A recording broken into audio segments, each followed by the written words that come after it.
Cerita selanjutnya, saudara, Kampung Siabang di Kecamatan Seberang Ulus 1, Palembang tersendiri kisah inspiratif para perempuannya. Mereka gigih mengembangkan produksi ikan asin yang kini mampu menghasilkan 1 ton per hari. Kampung ini pun dikenal dengan sebutan Kampung Ikan Asin.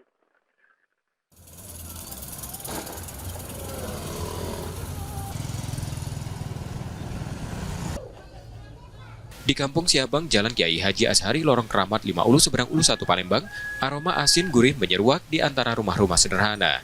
Di balik aroma itu, tersembunyi kisah gigih perempuan bernama Saryah, 50 tahun. Sejak 2018 sepeninggalan sang suami, hujan dan panas telah menjadi saksi bisu perjuangannya membesarkan buah hati melalui usaha produksi ikan asin. Awalnya skala produksinya kecil, namun ketekunan Saryah bagai ombak kecil yang terus mengikis karang. Kini, dengan tangan cekatan bersama ibu-ibu satu kampungnya, Saryah mampu menghasilkan hingga 1 ton ikan asin setiap harinya. Pagi buta, mereka bahu-membahu menyiangi, membersihkan, merendam ikan dengan garam, hingga menjeburnya di bawah terik matahari. Bagi mereka, panas adalah anugerah, mempercepat proses pengeringan yang di musim hujan bisa molor hingga 3 hari. Sayangnya, geliat perajin ikan asin di Kampung Siabang mulai meredup di tengah himpitan ekonomi. Bantuan modal dan peralatan menjadi harapan yang terus mereka langitkan. Iya, kalau musim hujan itu kan biasanya sehari kita sudah panen itu jadi 3 hari. Kadang kalau hujan 3 hari pula kurang gitu penghasilannya kan.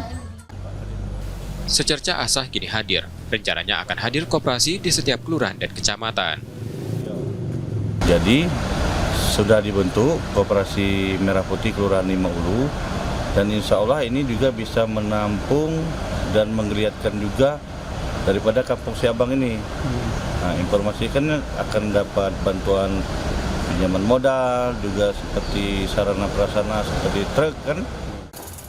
Kampung Siabang merupakan salah satu dari sekian banyak kampung kreatif di Kecamatan Seberang Ulu 1. Selain aroma ikan asin yang khas, kawasan ini juga menyimpan potensi lokal lainnya, seperti Kampung Pempek di 7 Ulu, Kampung Kerupuk, Kampung Perahu, Kampung Anyaman, dan Kampung Ikan Giling. Keberagaman ini menjadikan Seberang Ulu 1 sebagai mozaik potensi lokal Palembang yang patut terus dikembangkan dan dilestarikan.